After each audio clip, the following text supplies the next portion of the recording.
The rain pattered against the hospital window, creating a soft rhythm that almost, but not quite, drowned out my daughter's hungry cries. My fingers trembled as I tried to adjust her tiny pink hat. 3 days old and already so perfect, with those unmistakable dark eyes that made my heart both swell and shrink with every glance. "Shh, Sophia," I whispered, the name still foreign on my tongue. "Everything's going to be okay." I was lying, of course. Nothing had been okay since that night 10 months ago, when I'd made the catastrophic mistake of letting Alessandro Vitali into my life. Into my bed. The nurse pushed open the door with her hip, clipboard in hand, smiling that same practiced smile they all wore. "How are we doing, Ms. Bennett?" "Fine," I lied again, adjusting my position on the bed, wincing at the pain that shot through my lower body. Childbirth was brutal, but the fear coursing through my veins was worse. "Just need your signature on these last forms, and you'll be all set for discharge tomorrow morning." She handed me a pen, pointing to the highlighted sections. "Birth certificate information has been processed. Father's section has been left blank, as requested." My heart stuttered. "You're sure it's blank? There's no way anyone could—" "It's hospital policy, Ms. Bennett. You chose not to list the father, so that section remains blank in our system." She paused, her expression softening. Though I should mention, he would still have legal rights if he ever came forward and established paternity. The word sent a chill down my spine. I forced a smile and signed where indicated, my signature a shaky scrawl. Sophia whimpered again, and I instinctively pulled her closer to my chest. "Just buzz if you need anything else," the nurse said, retrieving the clipboard before quietly exiting the room. Alone again with my daughter, I let the tears fall. How had I ended up here? 6 months ago, I was a promising sous chef at La Stella, one of New York's most exclusive Italian restaurants. Now I was a single mother running from the most dangerous man I'd ever met. I hadn't known who Alessandro was when I started working at La Stella. To me, he was just the intimidating, immaculately dressed owner who rarely spoke to staff, but whose presence changed the very air in the room. I'd feel his eyes on me sometimes, dark and unreadable, and I'd work twice as hard, desperate to prove my worth in a kitchen dominated by men. The night everything changed had been ordinary enough. A busy Friday service, the kitchen a controlled chaos of shouting, steam, and the relentless tick of the clock. I was plating a delicate risotto when Chef Marco knocked into me, sending the dish crashing to the floor in an explosion of ceramic and saffron-scented rice. "Useless girl," Marco had spat, his face contorted with rage. It wasn't the first time he'd targeted me, the only woman in his kitchen. But something in me snapped that night. "It was your fault," I'd fired back, voice trembling but clear. "You bumped into me." The kitchen fell silent, all eyes on us. Marco stepped closer, looming over me, when a cool voice cut through the tension like a blade. "Is there a problem?" Alessandro Vitali stood in the doorway to the kitchen. Something I'd never seen before. Owners didn't come into the kitchen during service. But there he was, in a suit that probably cost more than 6 months of my rent. His dark eyes taking in the scene with frightening calculation. "No problem, Mr. Vitali," Marco stammered, immediately backing away from me. "Just a minor accident." Alessandro's gaze shifted to me, and I felt it like a physical touch. "And you? What do you have to say?" Everyone was staring, waiting for me to apologize, to back down. But that same reckless courage that had made me challenge Marco pushed me forward. "He bumped into me and then blamed me for the mistake," I said, meeting Alessandro's eyes directly. "It happens often." A muscle twitched in Alessandro's jaw. He said nothing for a long moment, then glanced at his watch, a gleaming thing that caught the light. "My office." "After service," he said to me, before turning to Marco. "You too." With that, he was gone, leaving behind a scent of expensive cologne and palpable tension. "You're dead," Marco hissed at me when service finally ended 3 hours later. I'd shakily cleaned my station, certain I was about to lose the job I'd fought so hard for. On trembling legs, I made my way to Alessandro's office on the top floor, above the restaurant. The hallway was silent, plushly carpeted in deep red. 2 men in dark suits stood outside a heavy wooden door. They didn't speak, simply nodded at my approach and opened the door. Alessandro's office was nothing like I'd imagined. Instead of the ostentatious luxury I expected, it was almost austere: dark wood, leather, and glass. A single painting on the wall, something modern and vaguely disturbing, all sharp lines and blood reds. He sat behind a massive desk, writing something in a leather-bound book. He didn't look up when I entered, nor did he acknowledge Marco's arrival moments later. Finally, he closed the book and leaned back in his chair. "Marco," he said, his voice deceptively soft. "You've been with me for 5 years." "Yes, sir," Marco replied, standing straighter. "In those 5 years, I've had to replace 11 female staff members because of complaints about your behavior." Marco paled. "Sir, I don't like waste, Marco. Training new staff is expensive. Talented staff, even more so." Alessandro's eyes flicked to me, then back to Marco. "Ms. Bennett here has exceptional reviews from customers. Her risotto is apparently the best thing on the menu." I blinked in surprise. I hadn't known he was aware of my cooking, let alone my name. "She's adequate," Marco muttered. Alessandro's expression didn't change, but something in the air did. "You're fired, Marco. Collect your things. My men will escort you out." Marco's face contorted with rage and disbelief. "Because of her? She's nothing. Just some girl who— Because of you!" Alessandro cut him off, voice like ice. "Because you cost me money and talent. Now get out before I decide to express my disappointment more thoroughly." The threat hung in the air, unspecified but chilling. Marco shot me a look of pure hatred before storming out. Left alone with Alessandro, I felt the weight of his attention like a physical thing. He studied me for a long, uncomfortable moment. "Sit," he finally said, gesturing to the chair across from him. I sat, hands folded tightly in my lap. "How long have you worked here, Ms. Bennett?" 11 months, I replied, proud that my voice didn't shake. "And before that? Culinary school? Small restaurants in Boston?" He nodded, as if confirming something he already knew. "Your application said you specialized in Northern Italian cuisine." "Yes, my grandmother was from Milan." A spark of interest flickered in his dark eyes. "Is that so?" I nodded, unsure why it mattered. "You're now head chef," he said abruptly. "Effective immediately." My mouth fell open. What?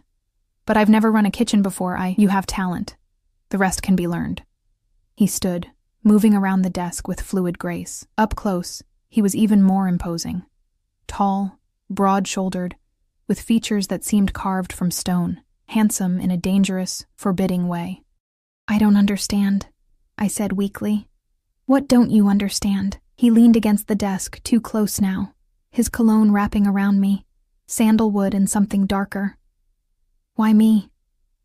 His lips curved into something not quite a smile. "I reward loyalty and courage, Ms. Bennett. You stood up to Marco when others wouldn't. That interests me." There was something in the way he said "interests" that sent a shiver down my spine, not entirely from fear. "Thank you for the opportunity," I managed. "Emma," he said, my first name in his mouth sounding strangely intimate.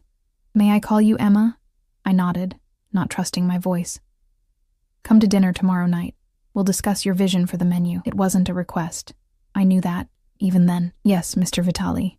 Alessandro," he corrected, reaching out to brush an escaped strand of hair from my face. His fingers were warm against my skin, the touch lingering just a second too long. "I think we're going to work very well together, Emma." How naive I'd been, how completely, stupidly blind. Sophia's tiny hand wrapped around my finger, pulling me back to the present. Outside the hospital window, the rain had turned to a downpour, sheets of water obscuring the New York skyline. "We're leaving tomorrow," I whispered to her. "Far away from here. From him." I'd already packed what little I owned in a single suitcase. The bus ticket to Portland was hidden in the lining of my wallet. My savings, pitifully small after medical bills, would have to last until I found work. A soft knock at the door made me jump. "Delivery for Emma Bennett," called a female voice. My heart raced as the door opened to reveal an orderly holding an enormous arrangement of white lilies. She placed them on the windowsill, handed me a small envelope, and left. With trembling fingers I opened it, already knowing who they were from. The card inside held just 2 words in elegant script. "Congratulations, Tesoro." I dropped the card as if it had burned me. How had he found out? I'd been so careful. Left in the middle of the night, changed my phone, paid for everything in cash, unless... My blood turned to ice as I remembered the nurse's words about the birth certificate. Had someone at the hospital contacted him? Was there a leak in the system? I reached for the call button, desperate to speak to someone, anyone who could help me leave now, tonight, this minute. And then I heard it. The distinctive click of expensive shoes on the hospital's linoleum floor. The low murmur of deferential voices in the hallway. He was here. I clutched Sophia tighter to my chest as the door swung open.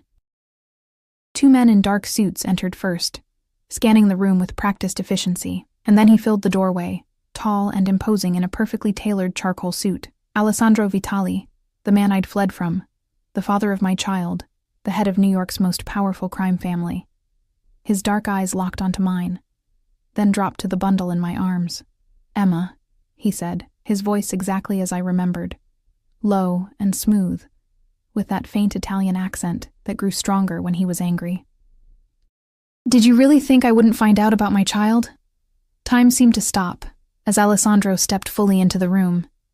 His men positioned themselves discreetly by the door, faces impassive.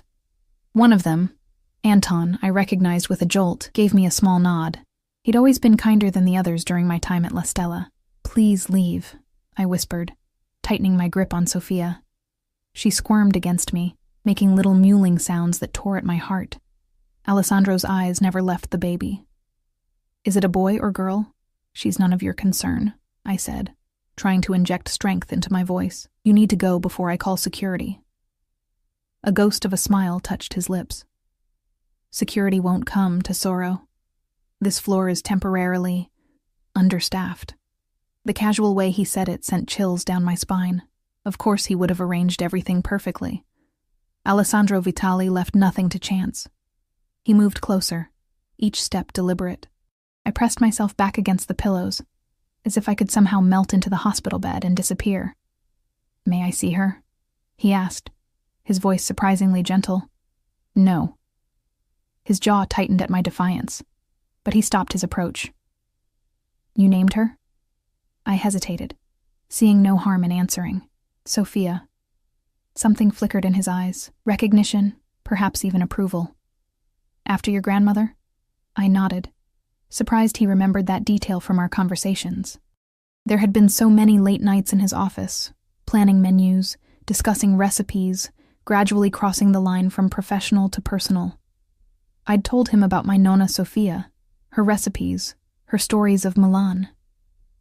"It suits her," he said, then added softly in Italian, "Sophia Vitali." "No," I cut in sharply. "Her name is Sophia Bennett, my name." Alessandro's expression hardened. "We both know that's not true, Emma. You have no claim to her. I never put your name on the birth certificate." "Didn't you?" He reached into his jacket and withdrew a folded document, holding it out to me. My stomach dropped. With one hand still cradling Sophia, I reluctantly took the paper and unfolded it. It was a copy of Sophia's birth certificate, and there, in the space for the father's name, was clearly printed, Alessandro Marco Vitali. "This is impossible," I whispered. I left it blank. The nurse confirmed. "Do you really believe anything happens in this city without my knowledge?" He interrupted, taking the document back and carefully returning it to his jacket pocket. "Especially concerning something as important as the birth of my firstborn?" I felt ill. "How long have you known?" "About the pregnancy? Since the day after you left." He moved to the window, looking out at the rain-drenched city. "About the birth?" "I received a call while you were still in delivery." Tears of frustration burned in my eyes. "Why can't you just let us go? You don't want a child. You don't want a family." Alessandro turned, his expression unreadable. "You don't get to decide what I want, Emma." "I know exactly what you are," I spat. "What your business really is. The things you've done." The atmosphere in the room shifted, tension crackling like electricity before a storm. The men by the door straightened almost imperceptibly. "Careful, Tesoro. Alessandro said softly. You're speaking about things you don't understand. I understand enough. I saw the guns. I overheard the conversations. I'm not stupid. He approached the bed again, this time not stopping until he stood directly beside me. Slowly, deliberately, he reached down toward Sophia. I jerked away. Don't touch her. She is my daughter, he said, each word enunciated with precision. Mine. You think I would hurt her? My own blood? I think you'd hurt anyone who stood in your way. Something like pain flashed across his face. So quickly I might have imagined it. You really believe that of me? The question caught me off guard. Did I? In all our time together, Alessandro had never once raised a hand to me. Had never even raised his voice. His anger was always a cold, controlled thing, far more frightening than any shouting. I believe you're dangerous, I said finally. To me. To her. Alessandro's gaze dropped to Sophia again, who had fallen asleep against my chest, her tiny face peaceful and unaware of the storm raging around her. May I hold her? He asked again, and this time there was something in his voice I'd never heard before. Vulnerability, perhaps. Please, Emma. That please undid me. In all our time together, I'd rarely heard him use the word. Alessandro didn't ask. He commanded. Against my better judgment, I carefully shifted Sophia in my arms, watching his face as I slowly extended our daughter toward him. The transformation that came over him was astonishing. His usually hard features softened as he took Sophia with a gentleness I wouldn't have believed possible from those hands. He cradled her expertly against his chest, supporting her head with surprising confidence. You've held babies before, I observed, unable to hide my surprise. A corner of his mouth lifted. I have many nieces and nephews. Family is everything to us. To us.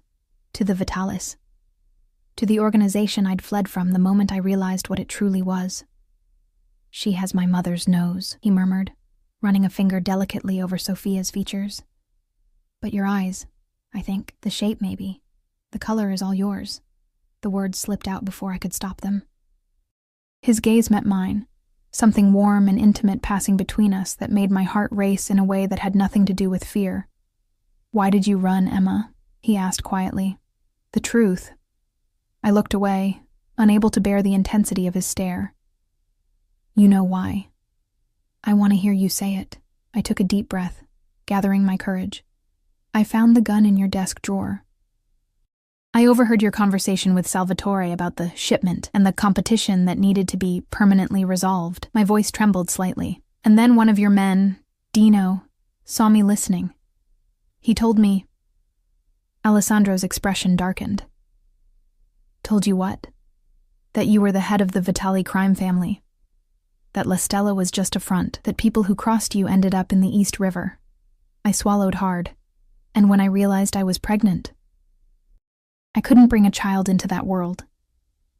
He was silent for a long moment, still gently rocking Sophia. Dino was fired the next day, he finally said. For frightening you, for making you run. Is what he said true? Alessandro didn't answer directly. You were never in danger from me, Emma. Never. You are, under my protection. I don't want your protection, I said, though the words lacked conviction even to my own ears. I want freedom. I want a normal life for my daughter. Our daughter.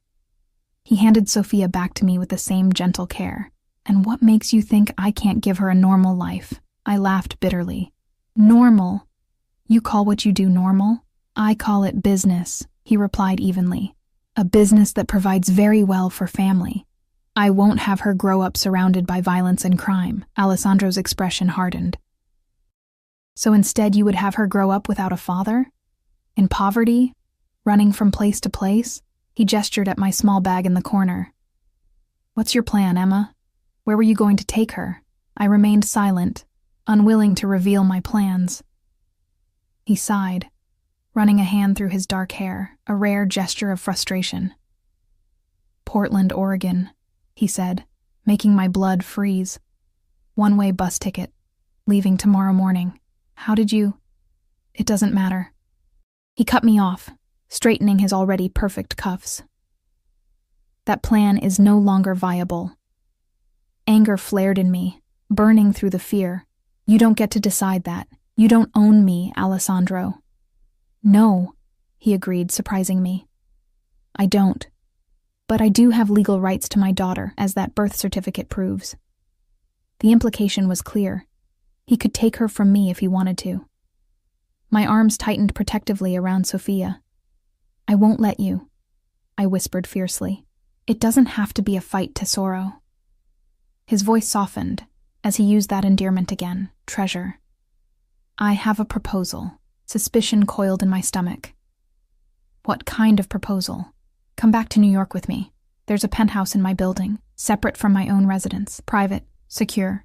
You and Sophia will live there. You'll want for nothing. I stared at him.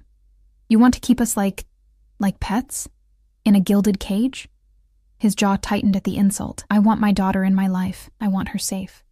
And despite what you may believe, I want you safe as well. Why would I ever agree to that? Because the alternative is a legal battle you cannot win, he said bluntly. I have resources you cannot imagine, Emma. The best lawyers. Judges who owe me favors. You'd really do that? Fight me for custody? If necessary. His dark eyes held mine, but I would prefer not to. The worst part was that I believed him. Alessandro never made threats he wasn't prepared to follow through on. And what happens in this arrangement? I just live in your building, bring Sophia to visit whenever you demand? For how long? For as long as necessary, he replied.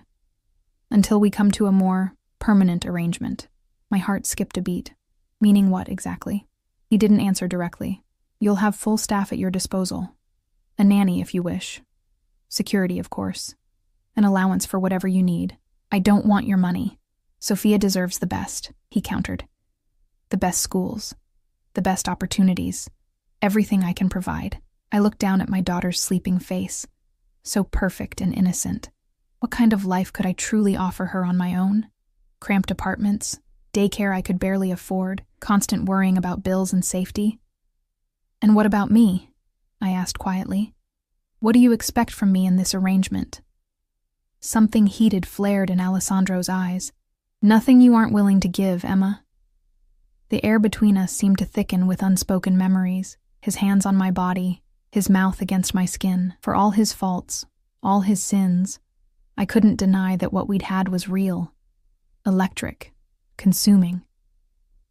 I'd want to work, I said, trying to clear my head of those dangerous thoughts, to cook again. The position of head chef at La Stella remains open, he said. No one else has lived up to my standards since you left. I almost laughed at the absurdity of it all. You expect me to just pick up where I left off, after everything? I expect you to do what's best for our daughter, he replied. And for yourself. Sophia stirred in my arms, her tiny face scrunching up before relaxing again. I gazed down at her, overwhelmed by love and fear in equal measure. I need time to think, I said finally. Alessandro checked his watch, a different one from what I remembered, but equally expensive. You have until tomorrow morning, when you're discharged. And if I say no? If I run again? His expression turned grim. Don't make me your enemy, Emma. Not when I'm trying to be reasonable. The threat hung in the air between us, all the more frightening for being unspoken. Your car will be waiting at the main entrance at 9, he continued. Anton will escort you. He gestured toward the man at the door, who nodded slightly in acknowledgement. And if I'm not there? I challenged. Alessandro moved closer, unexpectedly reaching out to brush a tear from my cheek that I hadn't even realized had fallen.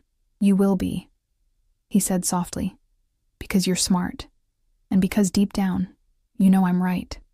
He leaned forward, his lips brushing my forehead in the ghost of a kiss. She needs both of us, Emma. Without waiting for my response, he straightened and moved toward the door. Rest. You look exhausted. I was. Bone deep, soul-crushingly tired, but I couldn't let him see that weakness. Tomorrow, then, I said, my voice steadier than I felt. At the door, he paused and looked back, his gaze dropping once more to Sophia. Something almost tender crossed his features before his usual mask slipped back into place. Welcome to the world, little one, he murmured in Italian. Then to me, in English, she's perfect, Emma. You did well. With that, he was gone, his men following silently behind him. Only the lingering scent of his cologne and the enormous bouquet of lilies remained as evidence he'd been there at all. I stared at the closed door, mind racing. I could still run, find another way out of the hospital, change the plan. But deep down, I knew the truth. Alessandro had found me once. He would find me again. And next time, he might not be so reasonable. Sleep eluded me that night. I lay awake. Sophia nestled in the hospital bassinet beside my bed, watching shadows play across the ceiling. Every time I closed my eyes, I saw Alessandro's face. The way he'd looked holding our daughter, a tenderness I hadn't believed him capable of. By morning, exhaustion had settled into my bones, but my decision was made. The nurse arrived early, cheerful and oblivious to the turmoil inside me. "Ready to go home, Ms. Bennett? All your discharge paperwork is processed." Home. The word felt hollow now. "Yes," I said, mechanically going through the motions, changing into the loose dress I'd packed, carefully dressing Sophia in her going-home outfit, listening to the nurse's instructions about recovery and newborn care. At precisely 8:50, there was a knock at the door. Anton entered, his imposing frame somehow less threatening in daylight. Behind him was a woman I didn't recognize, middle-aged, with kind eyes and an efficient manner. "Ms. Bennett," Anton nodded respectfully. "This is Maria. She's a registered nurse and will be assisting with the baby." I bristled immediately. "I don't need—" "Mr. Vitali's orders," Anton cut in gently but firmly. "For both your comfort and safety." Maria stepped forward, her smile professional but warm. "I've been working with the Vitali family for 15 years, Ms. Bennett. I helped raise Mr. Vitali's nieces and nephews." She glanced at Sophia. "She's beautiful. May I?" Something in her manner, genuine, maternal, made me relent. I carefully handed over my daughter, watching like a hawk as Maria expertly checked her over. "Perfect," she pronounced, wrapping Sophia securely in her blanket before returning her to me. "The car is waiting. I have a proper car seat installed." Of course, Alessandro would have thought of everything, down to the last detail. The hospital corridor felt endless as we walked. Maria slightly ahead, Anton behind. A few nurses glanced our way, quickly averting their eyes when Anton looked in their direction. I wondered how much they knew, how much Alessandro had arranged. Outside, the morning was bright and crisp, autumn sunlight glinting off buildings still wet from yesterday's rain. A sleek black SUV with tinted windows waited at the curb. The driver, another of Alessandro's men whose name I couldn't recall, stepped out immediately, opening the rear door. The interior was luxurious, with soft leather seats and what looked like bulletproof glass separating the driver's compartment. A top-of-the-line infant car seat was installed in the center of the back row. "Allow me," Maria said, taking Sophia and expertly securing her in the seat, checking and double-checking the straps. I hesitated at the door, that old instinct to run screaming inside me. But where would I go? How far would I get with a newborn and no money?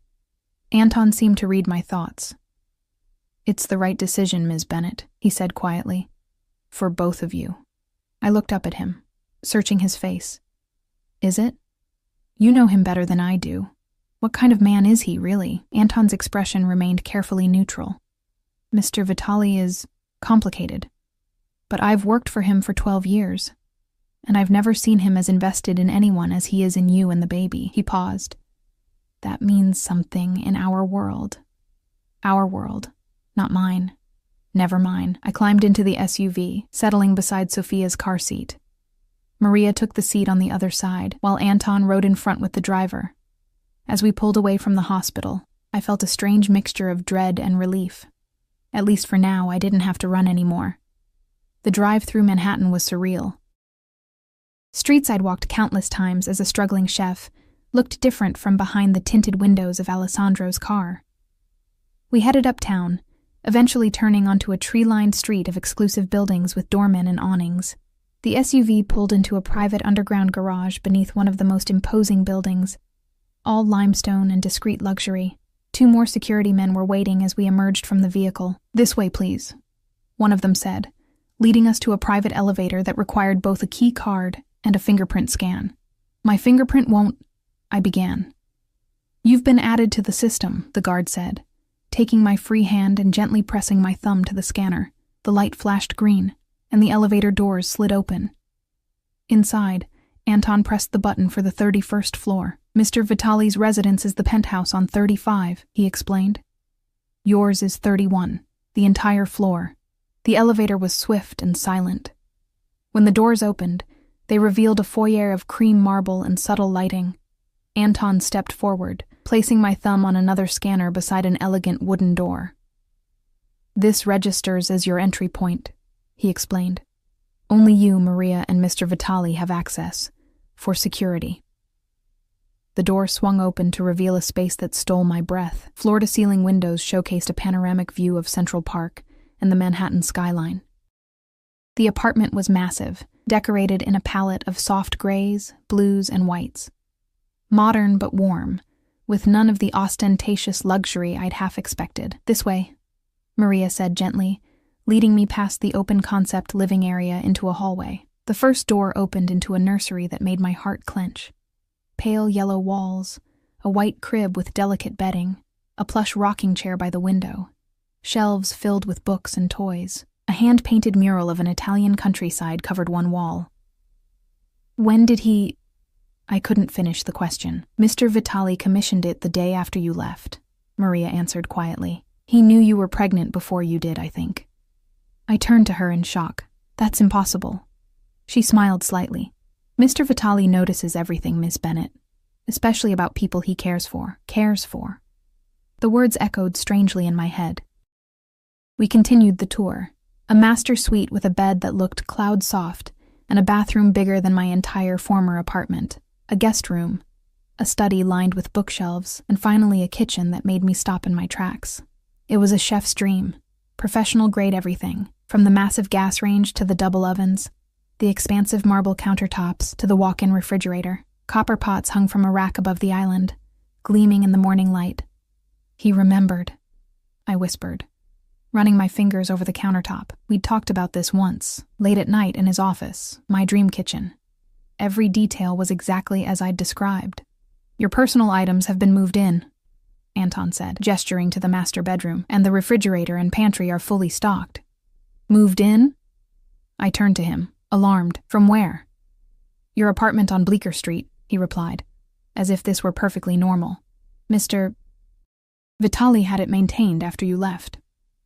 The violation of privacy should have angered me, but I was too exhausted to feel anything but resignation. Of course Alessandro had kept my apartment. Of course he'd expected me to return. Sophia began to fuss, her tiny face scrunching up in preparation for a cry. She's hungry, I said, moving to the couch and settling myself to nurse her. Maria nodded. I'll prepare something for you to eat. You need your strength. As she busied herself in the kitchen, Anton cleared his throat. Mr. Vitali will visit this evening to check that you've settled in, around 7. My heart jumped at the news. That wasn't part of our agreement. There was no formal agreement, Ms. Bennett, Anton replied evenly.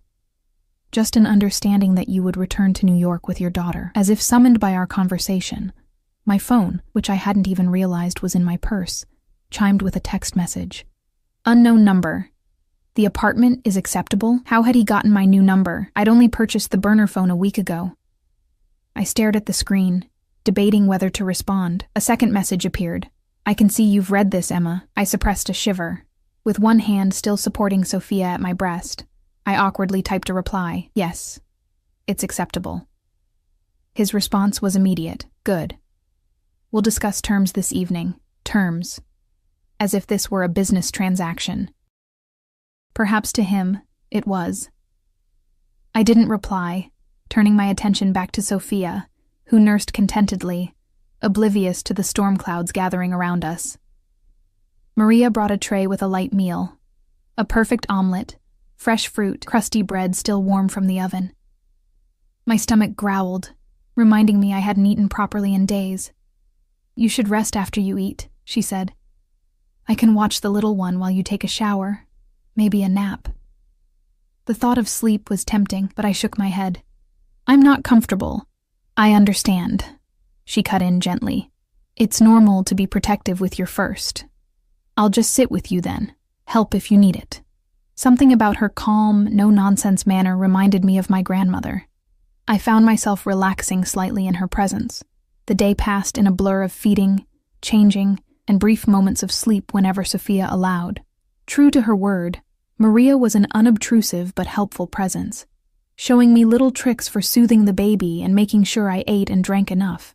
As evening approached, my anxiety mounted. I stood in the master bathroom, staring at my reflection in the enormous mirror. I looked pale, tired, my body still swollen from pregnancy and birth.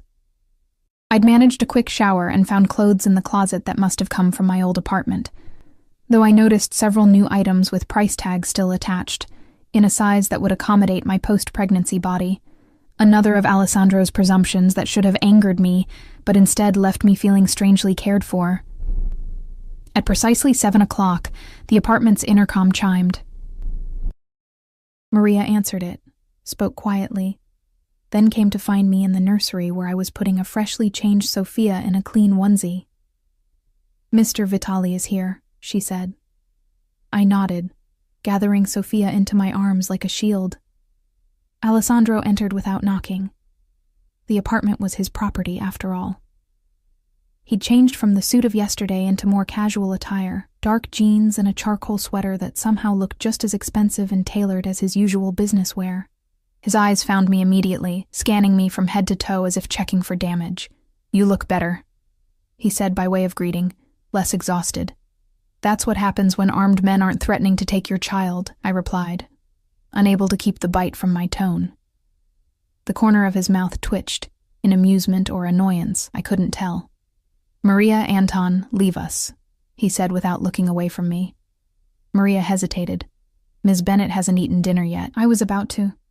"I've brought dinner," Alessandro cut in smoothly, "from La Stella, Emma's favorites."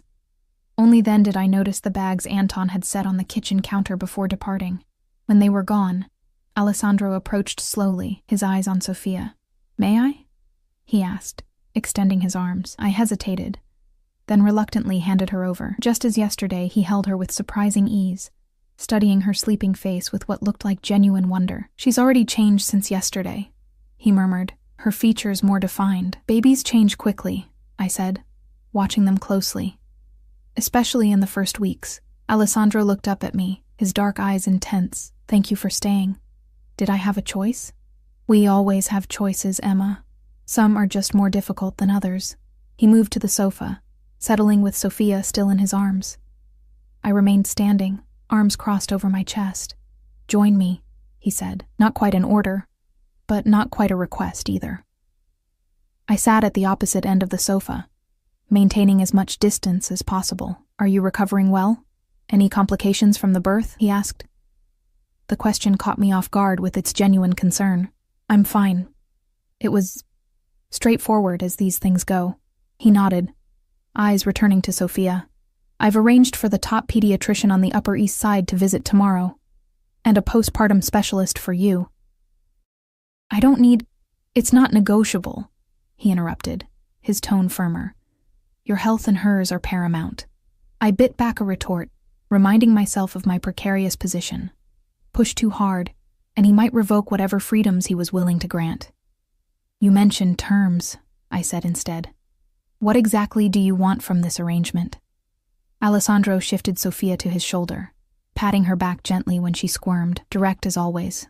"It's one of the things I admired about you from the beginning. The terms, Alessandro." He studied me for a moment, then nodded. "Simple enough. You and Sophia live here. You return to your position at La Stella when you're ready. 4 weeks from now, perhaps 6. Whenever your doctors clear you, Sophia will have round-the-clock security and care from staff of your choosing, approved by me. And you? I'll visit regularly, have dinner with you both, spend time with my daughter. Just dinner? Just visits?" His eyes darkened. "What are you asking, Emma?" "I'm asking if you expect me to resume our previous relationship." The air between us thickened with unspoken tension. "I expect nothing you aren't willing to give," he said finally, echoing his words from the hospital. "But I won't pretend I don't want you. That hasn't changed." Heat rushed to my face. "This isn't about us. It's about Sophia. It's about all of us," he corrected. "We're a family now, whether you accept that yet or not." family. The word hung between us, laden with meaning. You're not what she needs in a father, I said quietly. Not with what you do, who you are. Alessandro's jaw tightened, but he kept his voice calm for Sophia's sake. You know very little about what I do, Emma, or who I really am. I know enough. He shook his head slightly. You know pieces, fragments you weren't meant to see. Then tell me, I challenged. Tell me I'm wrong about the Vitali family business. For a long moment, he was silent, his fingers gently stroking Sophia's back. Then, with a sigh that seemed to come from somewhere deep inside him, he spoke. My family has interests in real estate, shipping, restaurants, nightclubs. All legitimate. He met my gaze directly. We also have interests that operate outside conventional legal boundaries. I won't insult your intelligence by denying that. I appreciated the honesty, even as it confirmed my worst fears. But, he continued, what you need to understand is the separation I maintain between those worlds. My home, this building, these residences, they are untouched by that side of the business. As is La Stella. As you will be. As Sophia will be. You can't compartmentalize like that, I argued. The danger follows you. It doesn't, he said with absolute conviction. Not here. Not to my family. That is the one rule that everyone in our world respects, Emma. Family is sacred. Protected. I wanted to believe him. Some foolish, vulnerable part of me desperately wanted to accept his assurances that we could exist in a safe bubble, untouched by the darkness of his other life. But I knew better. What about your enemies? I asked. The competition I heard you discussing with Salvatore? Alessandro's expression hardened. They would never dare touch my family. The retaliation would be absolute. The cold certainty in his voice sent a chill through me, reminding me exactly who I was dealing with. That's supposed to comfort me? That you'd kill anyone who threatened us? Yes, he replied simply. It should. Sophia squirmed in his arms, making small fussing noises that would soon turn to cries. I reached for her automatically. She's hungry, I said, taking her from him. Alessandro watched as I adjusted my shirt to nurse, his eyes darkening with an emotion I couldn't quite name. Protectiveness? Possession? Something more complex? I should warm the food, he said abruptly, rising and moving to the kitchen. I blinked in surprise. Alessandro Vitali, feared Mafia boss, warming up takeout containers. The domesticity of the scene was so incongruous I almost laughed. As Sophia nursed, I watched him move efficiently around the kitchen, finding plates and utensils as if he'd been there before. Perhaps he had. This was his building, after all. How often did you come here? I asked. While you were having it prepared for us. He glanced over his shoulder. Every day. Sometimes twice a day, to check the progress. Why? He paused, considering the question. Because it needed to be perfect, for both of you. The sincerity in his voice caught me off guard. It was easy to dismiss Alessandro as simply dangerous, calculating, controlling. But moments like this complicated the picture, made him human in ways I didn't want to acknowledge. He returned with 2 plates of steaming food, my favorite risotto from La Stella, along with the roasted vegetable salad I'd created for the menu. Can you eat while feeding her? He asked, setting the plates on the coffee table. I nodded, shifting Sophia slightly to free one hand. Alessandro sat beside me, closer now, our thighs almost touching. Who's running the kitchen at La Stella now? I asked, more to break the tension than from real curiosity. Marcos. He's adequate, not as innovative as you. Alessandro took a bite of the risotto. He follows your recipes precisely, but they lack something when you're not there to make them. Soul, I said automatically. He looked at me, a rare smile touching his lips. Yes, exactly. We ate in surprisingly comfortable silence for a few minutes, the only sound Sophia's soft nursing and the clink of silverware on fine china. I hadn't realized how hungry I was until the first bite of that familiar risotto, rich with wild mushrooms and white truffle, finished with aged Parmigiano Reggiano, and just a hint of lemon zest. It's exactly as I remember, I said softly. I made sure of it. Alessandro's voice was equally quiet. The kitchen has been preserved exactly as you left it. Your station untouched. I glanced at him. That's excessive. He shrugged, unapologetic. I knew you'd be back. Such confidence, I muttered. Not confidence. Determination. His eyes held mine. When I want something, Emma, I don't stop until I have it. The intensity in his gaze made me look away first. Sophia had finished nursing and was drifting off to sleep against my chest. I adjusted my clothing and carefully shifted her to my shoulder to burp. May I?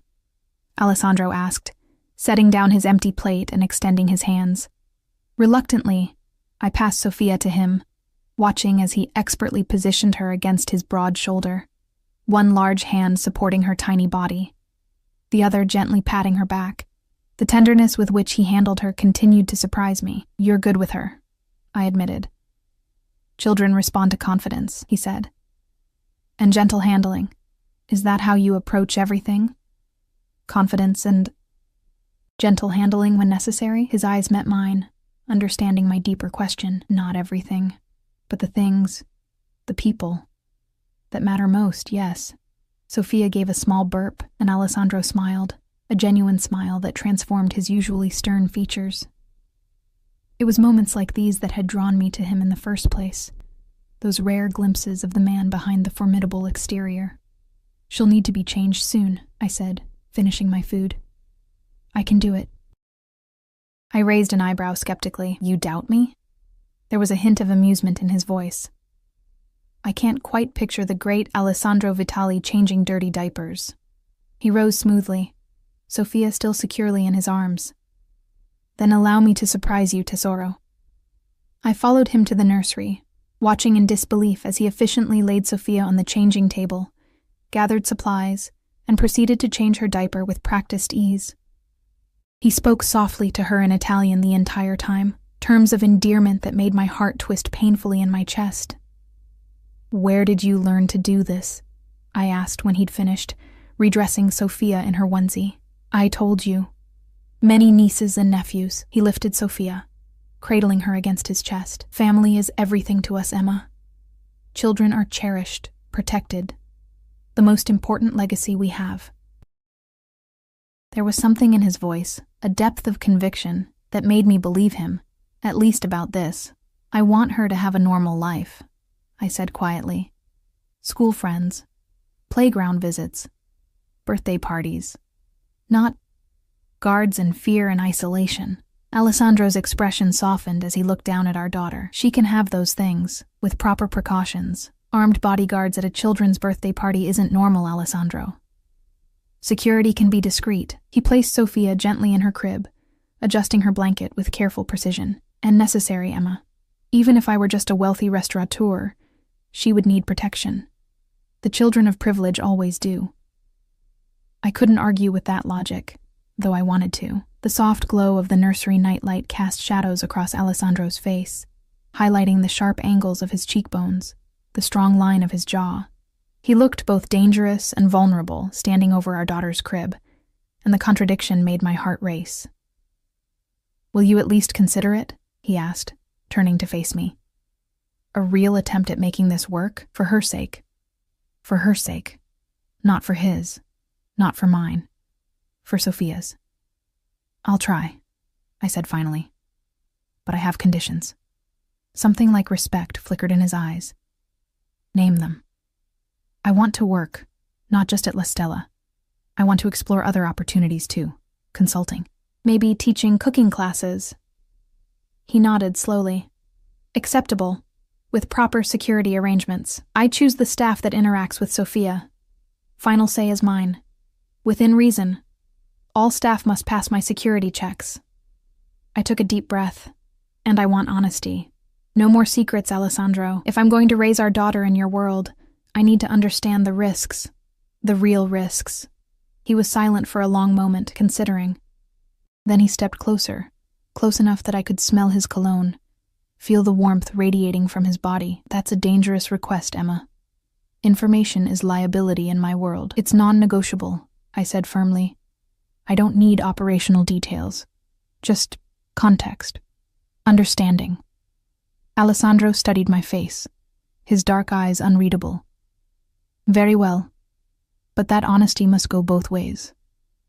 Meaning no more running, he said, his voice hardening slightly. No more secrets on your side either.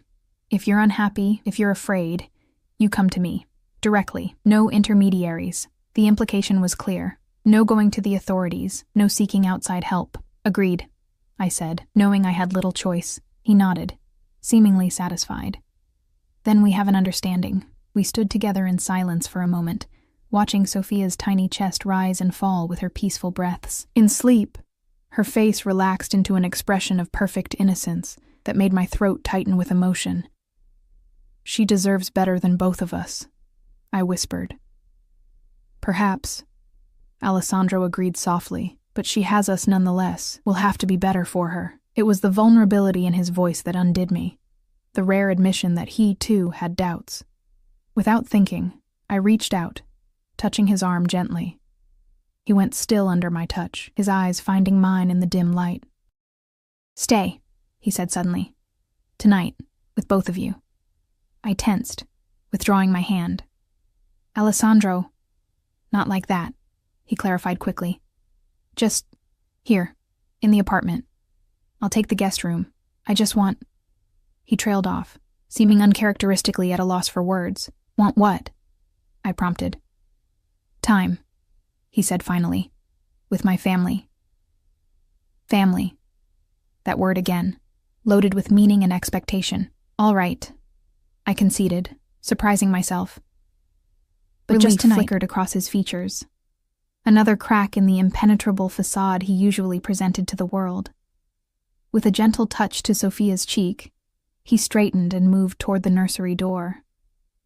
I have calls to make, he said, his tone shifting back to businesslike efficiency. I'll be in the study. Will you be all right alone for a while? I almost smiled at that. I've been alone with her since she was born, Alessandro. I think I can manage. He paused, looking back at me. You're not alone anymore, Emma. Remember that. The words followed me as I moved through the evening routine, preparing bottles for night feedings, arranging diapers and wipes for easy access, taking a quick shower in the luxurious bathroom. Through the walls, I could hear the low murmur of Alessandro's voice as he conducted his business in the study. I wondered what he was discussing, who was on the other end of those calls. The legitimate side of his empire, or the shadow business I was trying not to think about. The line between seemed increasingly blurred the longer I spent in his orbit. By the time I crawled into the obscenely comfortable bed, exhaustion was pulling at my limbs, making my eyelids heavy. I left the door to the nursery open, the baby monitor on the nightstand nonetheless broadcasting Sophia's soft breathing. I must have fallen asleep almost instantly, because the next thing I knew, a small cry was pulling me from dreams. I blinked awake, disoriented by the unfamiliar surroundings until memory rushed back. Alessandro's apartment, our new prison, or sanctuary, depending on how you looked at it. Sophia's cry came again, more insistent this time. I pushed back the silky sheets, ready to go to her, when a movement in the nursery caught my eye. Alessandro was already there, his tall frame bent over the crib, lifting Sophia with those surprisingly gentle hands. I watched, frozen in the doorway, as he cradled her against his chest, murmuring softly in Italian. Mi dispiace, piccola, he was saying. Sorry, little one. Papa è qui. Papa is here. Papa. Father. The word seemed to echo in the quiet room. He turned, spotting me in the doorway. She's hungry, I think, he said, his voice rough with sleep. I nodded, moving forward to take her.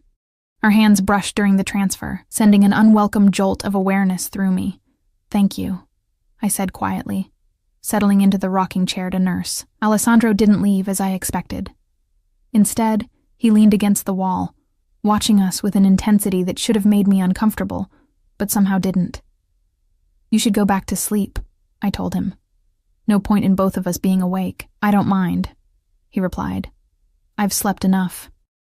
In the dim light, with his hair tousled from sleep and wearing just a t-shirt and pajama pants, he looked younger, more human.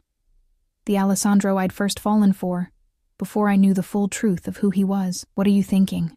he asked, catching my stare. "That I don't know how to reconcile the different versions of you," I admitted, too tired for pretense. "The man who tenderly holds his daughter and the man who," I trailed off, "does what needs to be done," he finished. "You don't have to reconcile them, Emma. Just accept that both exist." As Sophia nursed contentedly, her tiny hand wrapped around my finger, I wondered if I could do that, accept the contradiction that was Alessandro Vitali, father, lover, criminal. The man who had trapped me, but who was also, undeniably offering a kind of freedom I couldn't achieve alone. Security, stability, protection. "One day at a time," I murmured, more to myself than to him. Alessandro pushed away from the wall, approaching to kneel beside the rocking chair. Gently, he brushed a strand of hair from my face, his fingers lingering against my cheek. "One day at a time," he agreed softly. "That's all any of us can do." 6 months passed in a strange new rhythm.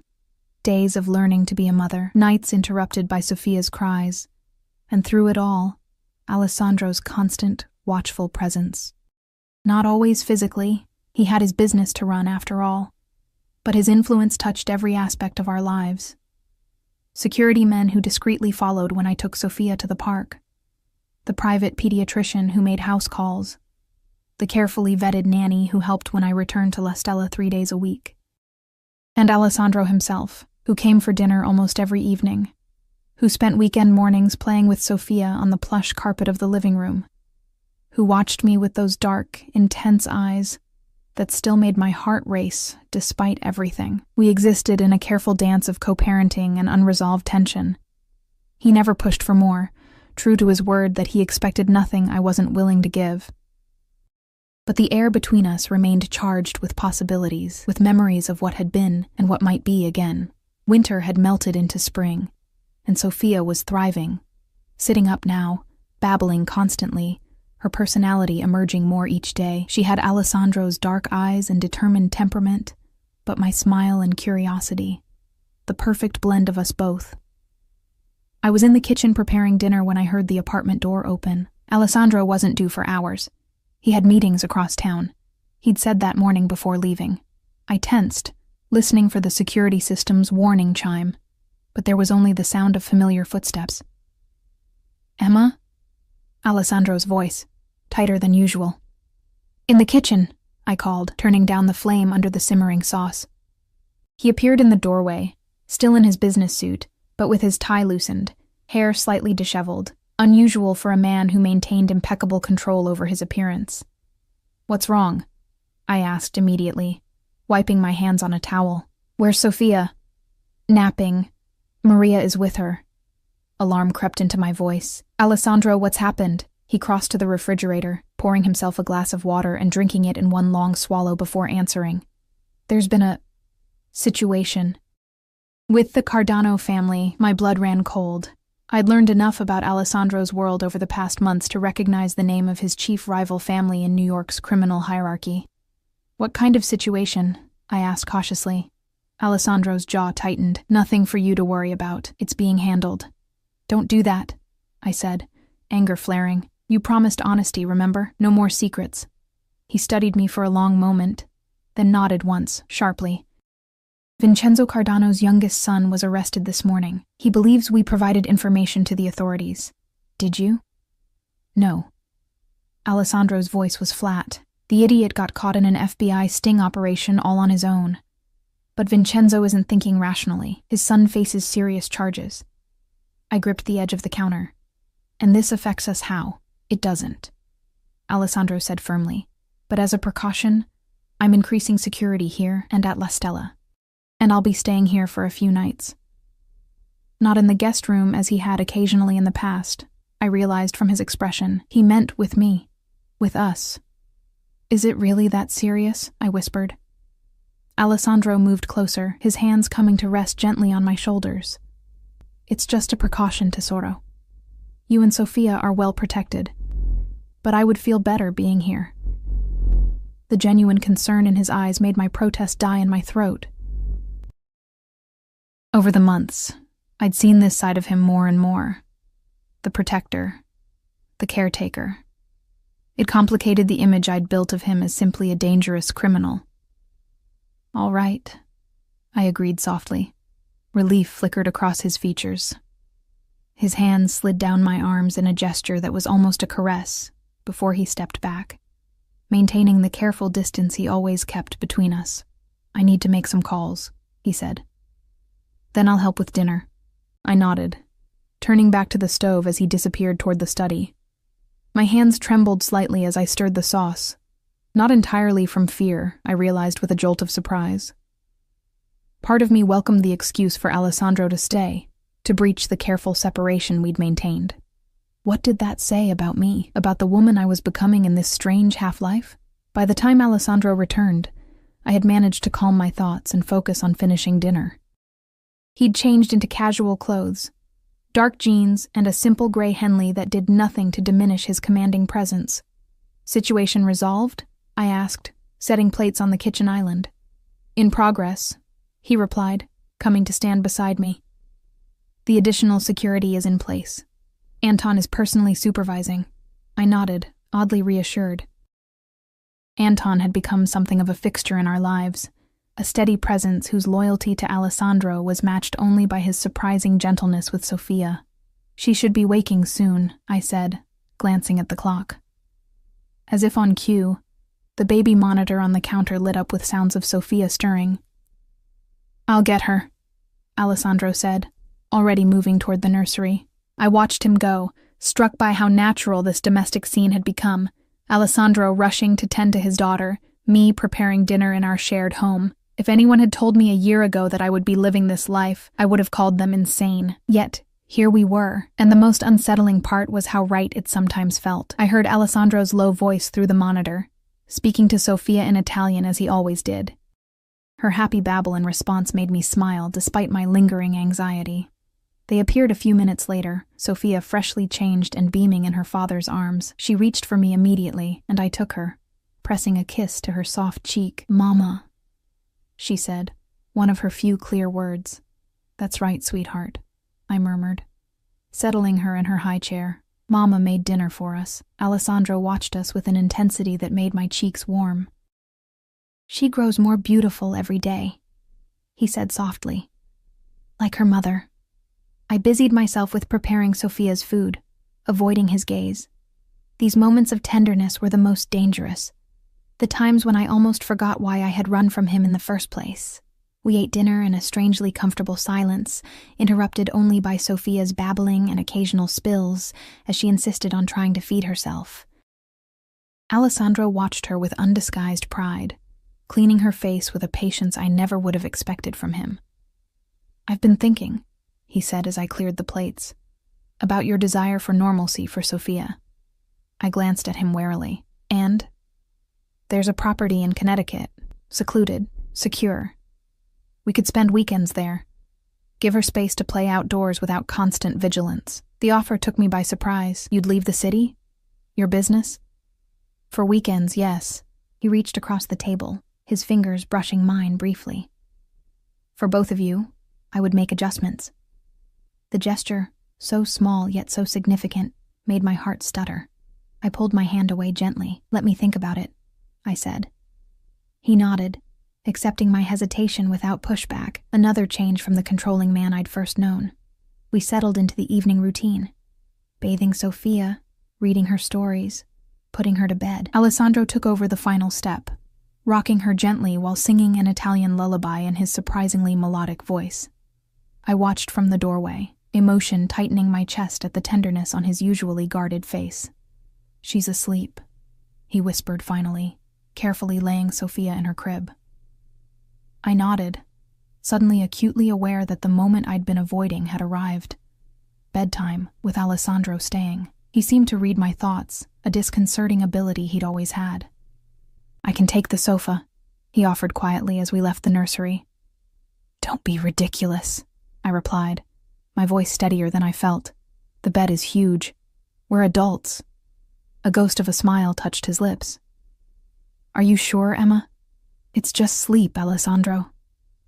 His dark eyes held mine for a long moment. "If that's what you want." "I don't know what I want anymore," I admitted softly. It was the most honest thing I'd said in months. Alessandro reached out slowly, giving me time to retreat, and brushed his knuckles against my cheek. Then we'll wait until you do. That night, lying beside him in the darkness, separated by just inches of cool sheets, I found myself revisiting the path that had brought us here, the fear and anger that had driven me to flee with our unborn child, the months of running and hiding, the shock of his reappearance in my hospital room, and then the gradual shift since then. The Alessandro I'd come to know as Sophia's father, patient, gentle, fiercely protective.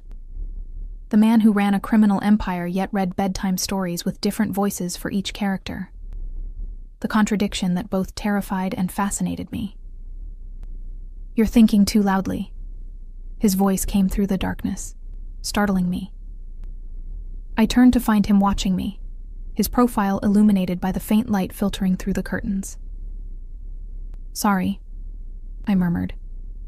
"Don't apologize." He shifted to face me fully. "Tell me what's keeping you awake." I hesitated, then decided on honesty. I was thinking about how complicated this has all become. Us, this life. Complicated how? I left because I was afraid of who you are. What you do, I said slowly. I wanted to protect Sophia from that world. "And now?" he prompted when I fell silent. "Now I'm not sure what I'm protecting her from anymore. Or if I'm protecting her at all." Alessandro was quiet for a moment, considering my words. "You're giving her stability, a father who adores her, security. That's protection, Emma. But at what cost?" I whispered. "The moral compromises I make every day, by staying here, accepting this life." He propped himself up on one elbow, his expression serious in the dim light. "Let me ask you something. In these 6 months, have I ever asked you to participate in anything illegal? To compromise your principles in any way?" "No," I admitted. "Have I kept my promise to separate that part of my life from you and Sophia?" "Yes, but—" "Then perhaps the compromise isn't as great as you believe," he interrupted gently. "Perhaps you're still viewing this in absolutes, good and evil, right and wrong." "Aren't some things absolute?" I challenged. Alessandro's lips curved slightly. "Very few, in my experience. Most of life exists in shades of gray. That's a convenient philosophy for someone in your position. Perhaps," he acknowledged. "Or perhaps it's simply true." I had no answer for that. In the silence that followed, Alessandro's hand found mine atop the covers, his fingers intertwining with mine in a gesture that felt more intimate than any kiss. "What do you want, Emma?" he asked quietly. "Not for Sophia, not for me, for yourself." The question caught me off guard. For so long, my wants and needs had been subjugated to survival, to motherhood, to fear. What did I want? "I want to stop being afraid," I whispered finally. "Of you, of the future, of my own feelings." His hand tightened on mine. "And what are those feelings?" I met his gaze in the darkness, complicated, confused, angry sometimes, but also, he prompted when I trailed off. Instead of answering with words, I closed the distance between us, pressing my lips to his in a tentative kiss. Alessandro remained perfectly still for a heartbeat, then responded with carefully restrained passion, his free hand coming up to cup my face. When we finally broke apart, both breathing harder, he rested his forehead against mine. "Are you sure?" he asked, his voice rougher than usual. "No," I admitted. "I'm not sure of anything, but I'm tired of fighting this. Whatever it is between us." Alessandro brushed his thumb across my lower lip. "I told you once I would wait until you knew what you wanted. That hasn't changed. And if what I want is just for tonight?" I asked. "If tomorrow I'm still confused, still uncertain about this life, then we'll have tonight," he said simply. "And tomorrow will be tomorrow." His honesty, his willingness to accept my terms. It was another crack in the fortress I'd built around my heart. "I missed you," I confessed, the words slipping out before I could stop them. "Even when I hated you for finding us, for forcing me back here, I missed you." Alessandro pulled me closer, his arms encircling me with surprising gentleness. "I missed you every moment you were gone, Tesoro. Every single moment." A year later, I stood on the deck of the Connecticut house, watching as Alessandro pushed Sofia on the swing he'd installed beneath the old oak tree. Her delighted laughter carried across the expansive lawn, mixing with the chirping of birds and the distant sound of the stream that marked the property's boundary. The weekend retreat had become a regular part of our lives, along with many other changes. I was now running my own small cooking school in a space adjacent to La Stella, teaching classes 3 days a week while still overseeing the restaurant's menu. Alessandro had made adjustments too, delegating more of his business to trusted lieutenants, spending more time with us, creating the separation between his worlds that I had once thought impossible. Was it perfect? No. There were still moments of fear when I glimpsed the darker side of his life. A tense phone call, an unexpected security threat, the deferential fear with which some people still treated him. But there were also moments of surprising joy and normalcy. Sunday dinners with his mother and sisters, Sofia's first steps, captured on video and replayed countless times, quiet evenings when it was just the three of us, a family in spite of everything. "What are you thinking about so seriously?" Alessandro asked, coming up behind me with Sofia in his arms, her little head resting on his shoulder, eyes heavy with impending nap time. "Us," I said honestly. "This life we've built. It's not what I imagined." "Better or worse?" he asked, shifting Sofia to his other arm when she squirmed. I considered the question carefully. Different, complicated, but ours. Alessandro smiled, a genuine smile that still transformed his face, made him look younger, more carefree. I can live with that assessment. As he carried Sofia inside for her nap, I remained on the deck, reflecting on the journey that had brought us here, from fear to understanding, from hiding to acceptance. From running to choosing to stay. I had hidden my baby from the Mafia boss until he saw the birth certificate with his name, but in doing so, I had inadvertently found my way to a life I never could have imagined. Complex, challenging, but undeniably rich with love and possibility. The path forward wouldn't always be easy. Alessandro's world would always contain shadows I couldn't fully understand or accept, but we had found our balance, our compromise, our own definition of family. And for now, for today, that was enough.